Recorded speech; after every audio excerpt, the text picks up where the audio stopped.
My name's Jane Cowie and I'm a lecturer in social work at the Whyalla campus, and we're lucky today to have with us Lee Martinez, who is a mental health academic at the University Department of Rural Health. So she's going to speak to us today about personal social service delivery models in rural and remote areas. So thank you for joining us, Lee. That's okay, thank you for asking me. Excellent. Well, I'm sure that the students will get a lot from what you've got to say and drawing on your experience. Okay, so we'll begin by just, I guess, a brief introduction as to your background and working in the services. I come from a nursing background, and I have worked in rural health in country South Australia for the last 30 years or so.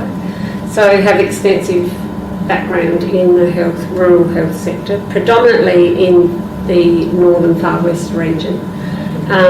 My last position that I held prior to being the mental health academic at UniSA Department of Rural Health, I was the Director of Operations for the Country Mental Health Service, and I think that's where I'll sort of share most of my knowledge in this session today from that experience, if that's okay. Excellent, I think that will be really useful.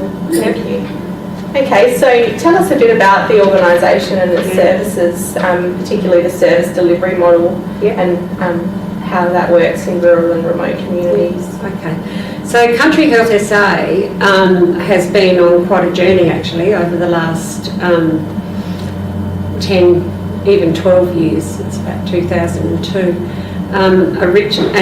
If it's okay, I'll speak from the mental health service delivery perspective. Yeah, excellent. That's what that's where most of my knowledge that comes from. Yeah. So originally, Country Health SA was set up as 7 regions, and so each region within the country services sort of had its own infrastructure, its own board, and sort of modelled its services within that region. In 2006, 2007, they decided to bring Country Health SA together as one big region across all of country. And for mental health, that was an opportunity to integrate the mental health teams across and get some systems in place that mirrored each other and were consistent. And by systems I mean some policies and procedures, referral pathways, and not to systemise it that much that you didn't have the individual model that met the community's needs, because you still need that flexibility within the model so that it actually meets the needs of that community. Because as you probably know, we have quite diverse communities in South Australia, like most of Australia, but you have some communities that have a number of different cultures, high numbers of Aboriginal people, small, a bit larger. But one of the unique things about South Australia is that a lot of the services are centralised into Adelaide, or the specialist services, for example, will function from Adelaide.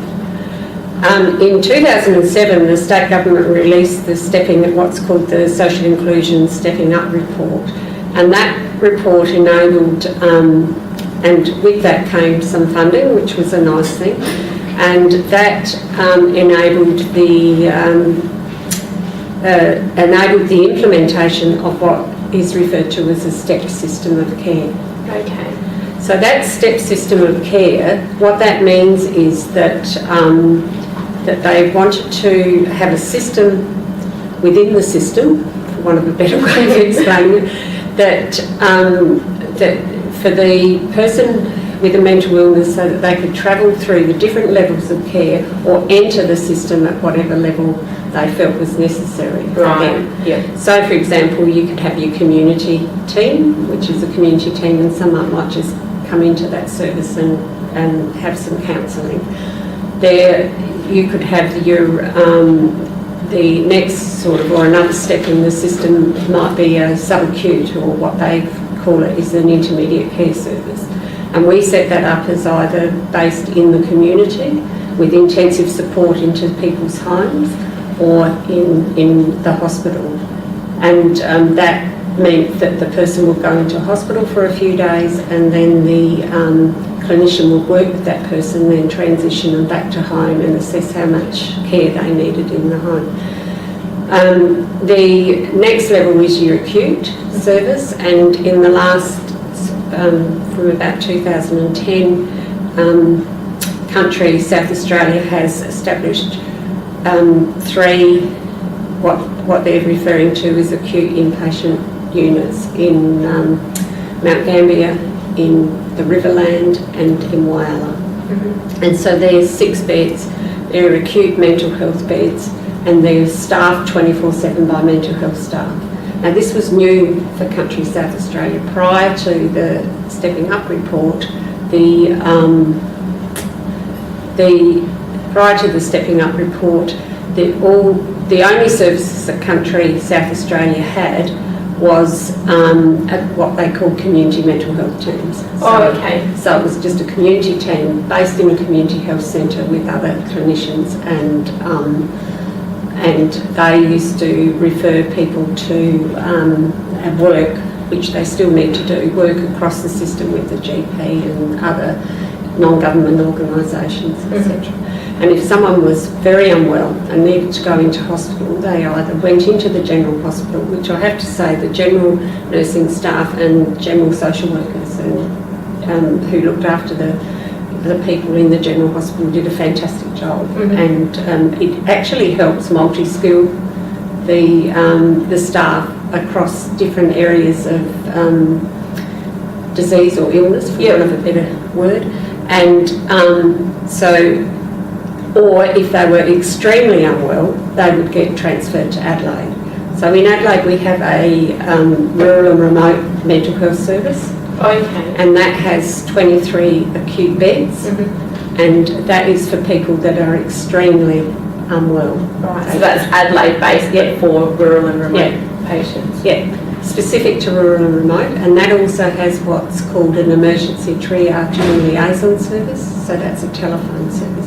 So that is a hub and spoke model, where and the emergency telephone service is our 24/7 emergency response. It's still used as that, even with the extra services out in the community. So with the new model, there have been some additional resources. Yes, there's been. I can give you an example. For example, in Whyalla, previous to the Stepping Up report, and over the last 7 to 8 years, they had a team of 13 staff, and 9 of those were clinicians. Now I've been told they have a team of 52 staff. Oh wow! So that's a huge increase. That's excellent. So the teams, like I was saying, the teams are based across country South Australia, and they're generally made up of a number of disciplines. So they're generally what we refer to as a multidisciplinary team, and they work in a service delivery model that's interdisciplinary. So they have, most of the teams have mental health nurses, social workers, occupational therapists, psychologists if we can get them. They're difficult to recruit. Psychiatrists. Now the psychiatrists may not live in the community, but there'd be a psychiatrist based at the rural and remote service that is linked to that community and team, and sometimes they visit. And they use video conferencing a lot. We'll talk a bit more about that if you like. They have Aboriginal health workers, peer support workers. They're new in the new model. They've been added on, and like I said before, they work very closely with the GP in the local community. Right. Oh, excellent. So that's so quite a lot of resources. And it's quite complex, really. Yeah, it sounds very complex. And it's, that's just the public mental health system. And the next layer around that is some of your non-government organisations, and they provide, they they provide the psychosocial support services and some programs like day-to-day living and some of the programs that a person may need to help improve their or help build up their living skills or integrate them back into the community and that type of thing. Yeah.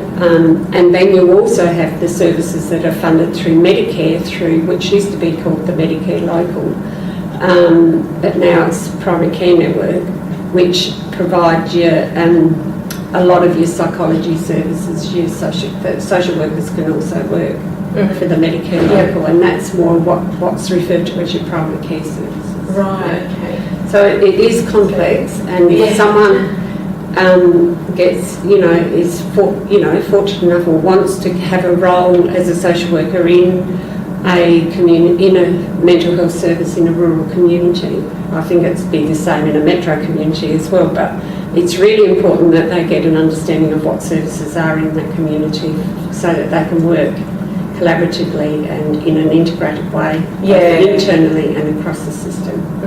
Sounds like a lot of interprofessional practice, and I guess inter-organisational as well, with the different services all working together. That's good. So I guess focusing a bit more on social work now, what would you consider that the social work services that are provided through that team, are they provided in more of a generalist or specialist framework? Yeah, I think they're both. I believe they use both models because, like I mentioned before, the team is interdisciplinary or multidisciplinary, working in an interdisciplinary framework, and so you've got a number of disciplines, and there is work that they need to do together, need to do similar, like the generalist type work, if you want to use that language, where they all need to have knowledge of the same things. Like, for example, they all need to have knowledge of the Mental Health Act and to be able to, if someone needs an involuntary order, everyone in the team needs to know how to do that. That doesn't just sit with another, like a mental health nurse, for example. But what the specialist component that they bring to that team is their skill and knowledge. And for example, with social work, they generally have the skill, and you would know this better than me, to bring the components around psychosocial support and the social determinants of health, and they bring a great skill of looking at the care that's required across the environment, the physical, the social, and also the emotional well-being. Social workers and other disciplines can also, if they want to specialise in a particular therapy or a number of therapies. Country Health has always been very good in supporting people to upskill in particular areas, like for example CBT, cognitive behaviour therapy, narrative therapy, and so if there's a particular interest that is required by the organisation and it's seen as something that will provide a good therapeutic approach, then the clinicians will be supported to get that development. And then in care coordination and the provision of care, if when they're allocating clients to the clinicians, if a particular client needs maybe narrative therapy is something that's going to work for them, then that person who has developed that skill may pick up that client. Right. Does that make sense? Yeah, absolutely. So you're all working together for the same purpose and seeing who's the best suited to work with that client. So which service delivery framework do you believe is the most appropriate to meet the needs of clients in rural and remote areas? I think we build on a recovery framework, and I think the service delivery model needs to be both interdisciplinary. It also needs to embrace collaborative practice, and by that I mean a person who works in the team needs to like I said before, know what services are available in the community, and work collaboratively with the other service providers in keeping in mind what is required for the client. We do use a hub and spoke model because both with the services that are based in Adelaide and also the services that are based within the region. So for example, if you take Whyalla, or Port Augusta is probably a better example. If you take Port Augusta, for example, they'll have a team based there, and they'll provide outreach to Roxby, Quorn, Hawker, Lee Creek. So the whole team is generally based in Port Augusta, but a clinician will do outreach visits to these different communities. Right. So now, as part of that team, there would be a psychiatrist linked to that team, and this is where the video conferencing comes in, because Country Health put, I think it's over 100 video conferencing machines across the country, South Australia, right, and of good and high quality. So if need be, a person could be in Quorn or Hawker. The clinician from Port Augusta could either be out there visiting, doing an assessment. They may need to link the psychiatrist in, so they'd organise that through the rural and remote triage service, and the conference would be set up and the psychiatrist would come in by video conference. Right, so they've got quite a lot of, I guess, potential to reach a lot of... Yes, that helps to cover the issues of distance, geographical isolation, access barriers, all that type of thing. Yeah. So, and I think the other thing that's important is the integration both internally and externally. So by that I mean the integration within the team itself and all the different disciplines working together in a collaborative way, but also integration within the community, like the non-government organisations I mentioned, and the different Medicare locals and the GP. And one of the challenges with the way the system's set up is that there are a number of non-government organisations all providing a different part of the service. And that comes about because of the way the funding is rolled out. So the funding will be rolled out from the Commonwealth or the state. The non-government organisations will have to tender for it. And so sometimes, there might be, between 2 and 10 NGOs in your own community providing some part of the mental health service. So is that difficult to work with and coordinate when you're working with that many different... Yeah, it is. It's challenging more so than difficult. And the other important role of a clinician is to build up relationships with all these people. And the assisting the client to be able to navigate the system, because that in itself can be a challenge. For sure. I know it's a challenge for practitioners, let alone the people that are trying to use the service. They've done a number of mapping exercises, and generally if a person comes into the team new, there will be someone who provides them, there's the resources there to provide them with that information. They usually have some type of directory, and so that they can look up where to go, and people generally tell them which program to go to or which service does what as part of their orientation. So they've got some guidance. So you've spoken a bit about it already, but when working interprofessionally and across disciplines and with different organisations, how do you go about doing that in the health sector? Well, what usually happens, like I said before, part of it is around building relationships.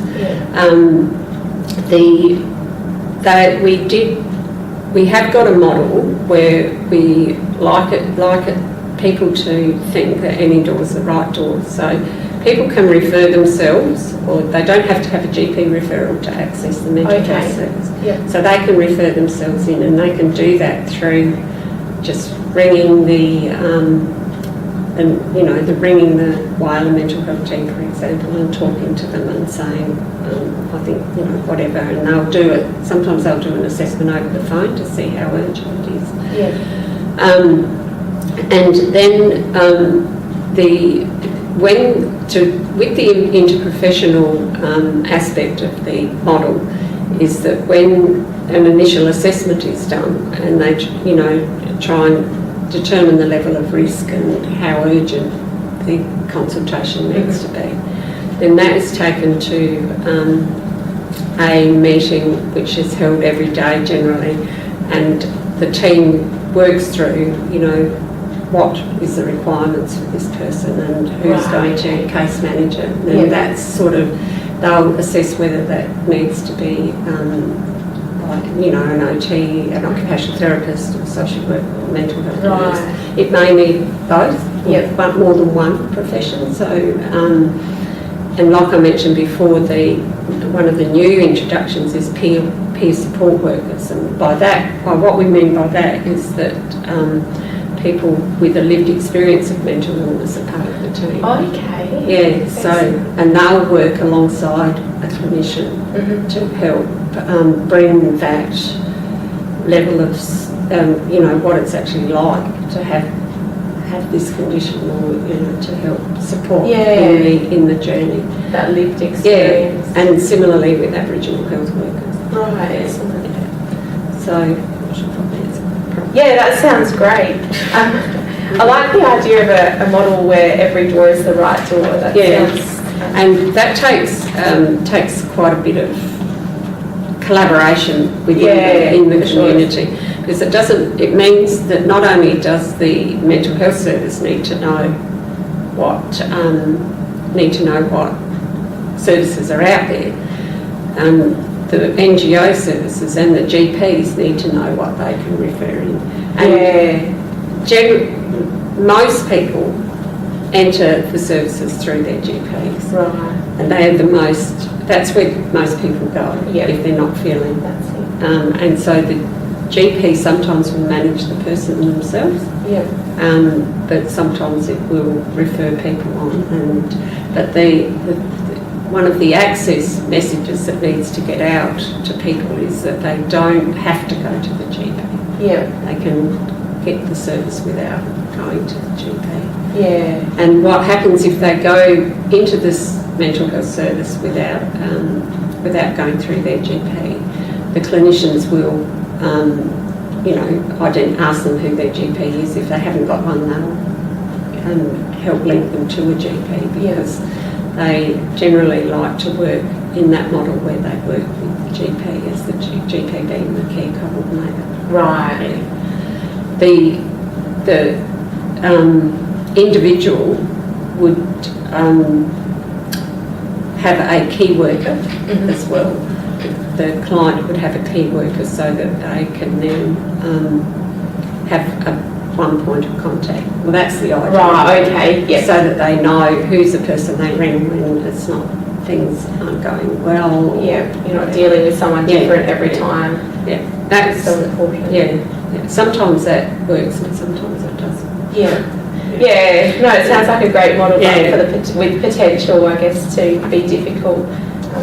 But it sounds like a model where it requires everyone to be well informed of one overall purpose, but also each other's roles as well. That's right. Excellent. So what do you believe works well with that current framework or that current delivery model?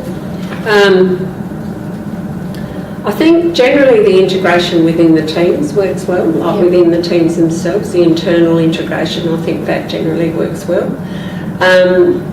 And the respect and understanding of what disciplines each discipline brings, I think works well. Sometimes the external integration does rely on personalities and individuals. And because I think one of the reasons that happens is that sometimes people tend to, can fall through the gaps because they don't necessarily aren't possibly aren't referred to the right service or linked into the right service. Having access to the video conferencing definitely works well. That has, and the resolution of the video conferencing is very good. It's high grade resolution. And when we were in the process of implementing the video conferencing machines across the state, one of the requirements that psychiatrists were asking for to have this very high resolution, because as you realise within a mental health service, you've really got to be able to see people's body language. That's it, you pick up on a lot by looking at the non-verbal cues. So that works really well. So just off that, they're probably the most main things. And when you were describing it before as well, it sounded like a very individualised model where each client's needs are sort of assessed on an individual basis with the meetings. That's right. It's not a one size fits all. It's not a McDonald model. Which is a McDonald model. I like that. Incorporate that one into your essay.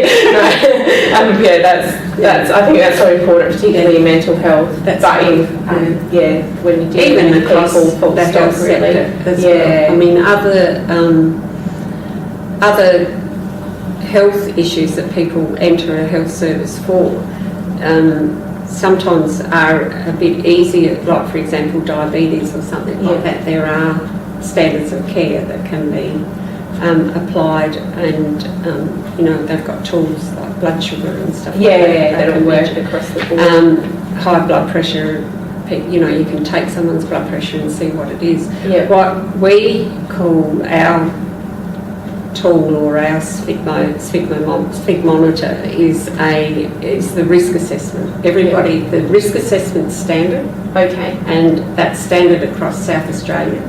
And that and clinicians are trained, skilled over and over again in using that risk thorough assessment.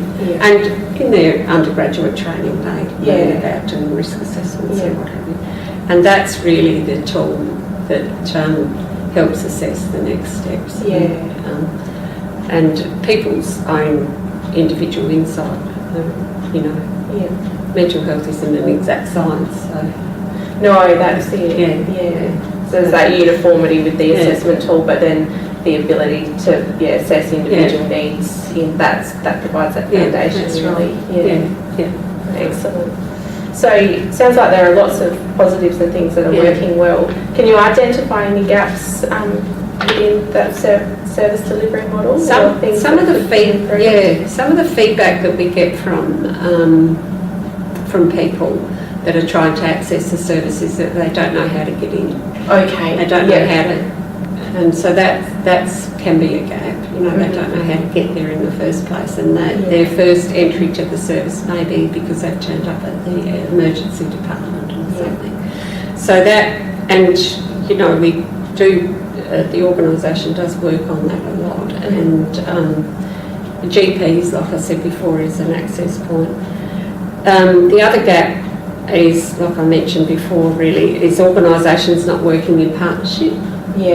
And that leads to siloing of services, and because we've got a number of NGOs that often provide a number of different services, it can be challenging to know who does what. So it's really important for the clinician to do their homework and to understand that.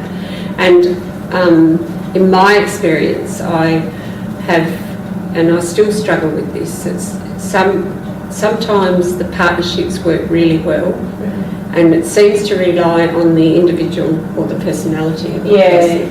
And when that person leaves, the partnership might drop down. And I've always got this personal challenge of, it needs to be part of the system. Part of their role needs to be that they actually form relationships. They find out who these organisations are and these people they have to work with and form a relationship with them. Get out there, get known, and form that relationship. So communication across the board, really. So it's communication with the individual worker, but also with the organisation as a whole. So if that worker leaves, then you've still got contacts and still have that relationship for the next person to continue on with, I guess, by the sounds of it. And sometimes a person is discharged from the service with minimal or little follow-up.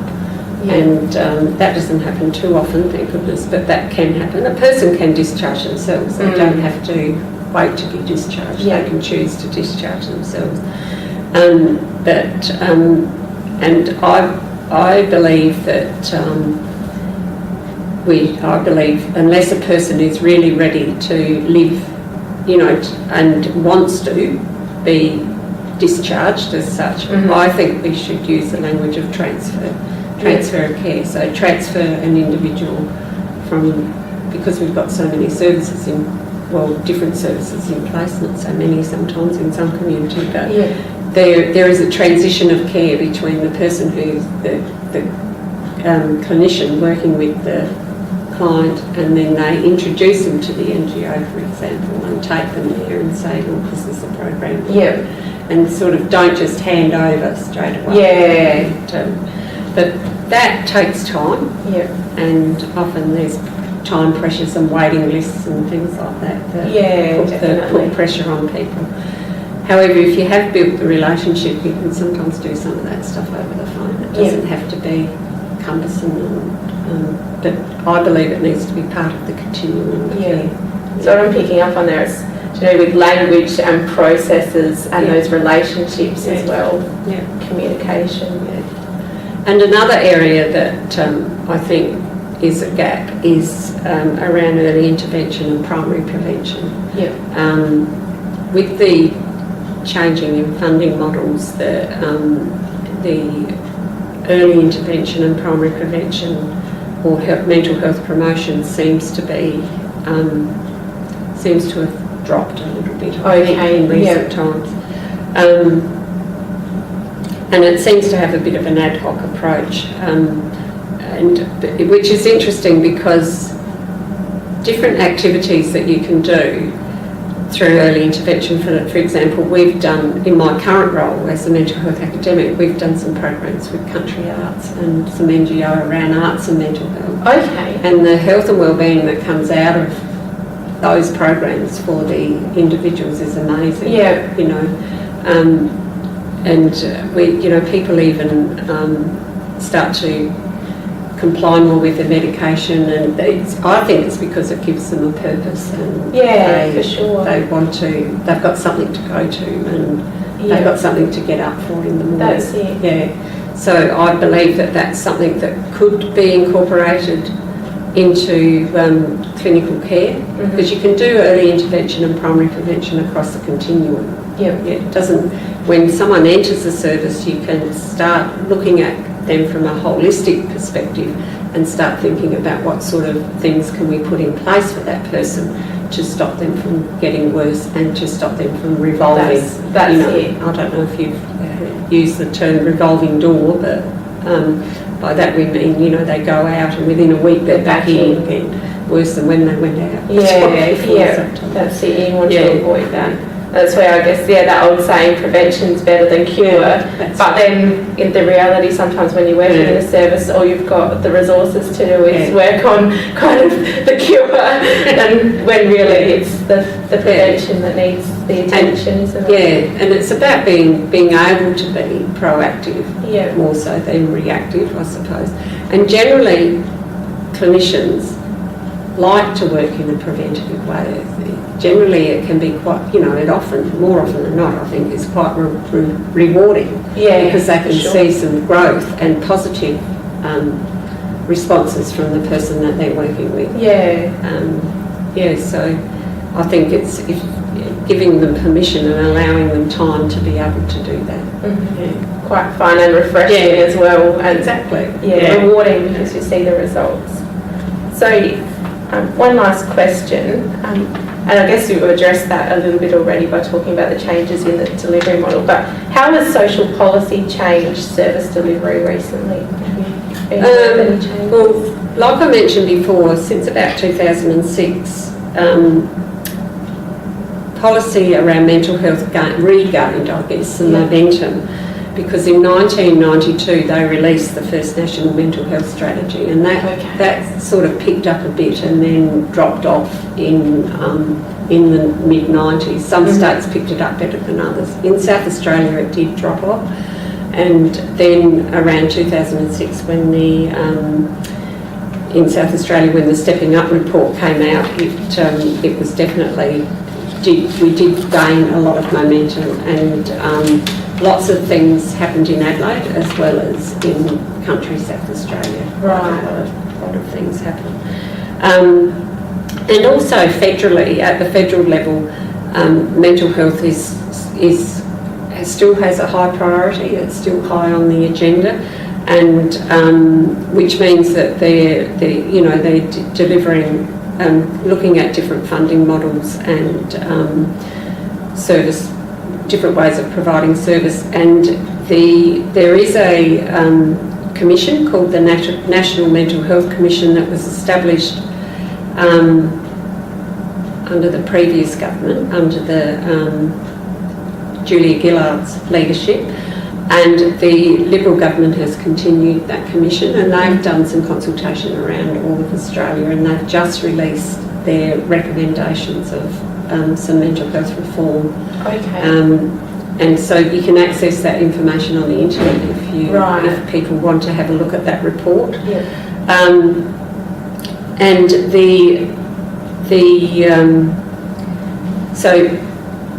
one of the issues around the social policy is the different models of funding.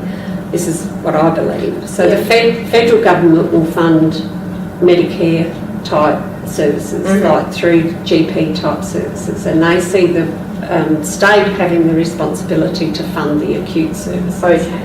And I think this is where the gap around the mental health promotion and primary prevention has evolved. Right. Because previously, even though we didn't have as many resources, we were sort of had a bit more freedom as to how we spread our resources. So we used to do some early intervention and mental health promotion, even though they were sort of small projects. Now, the mental health promotion does happen on a national level.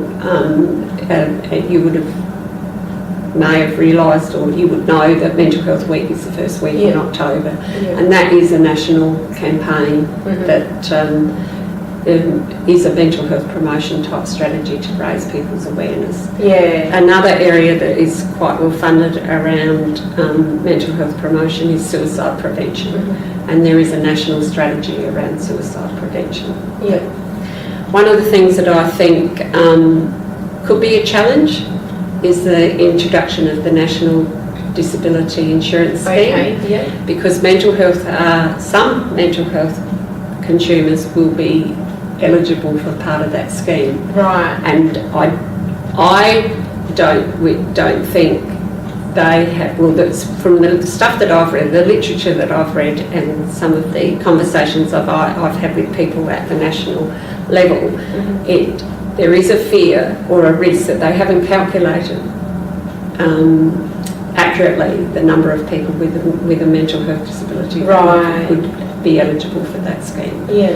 So if that comes about, then there will be, you'll start this reactive response to services and people falling through the gap, I think, because you wonder what the role definition of who looks after what. Yeah. And plus, I'm not sure if people would know much about the National Disability Insurance Scheme. Yeah.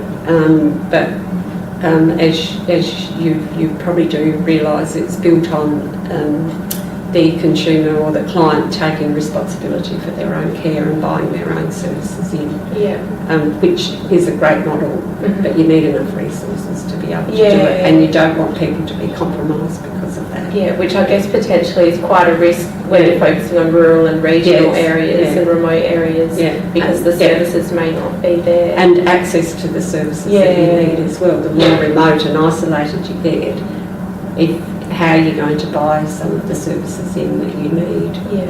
You know. But there's some of the things that I see. Yeah. Some of the impacts around social policy. Yeah.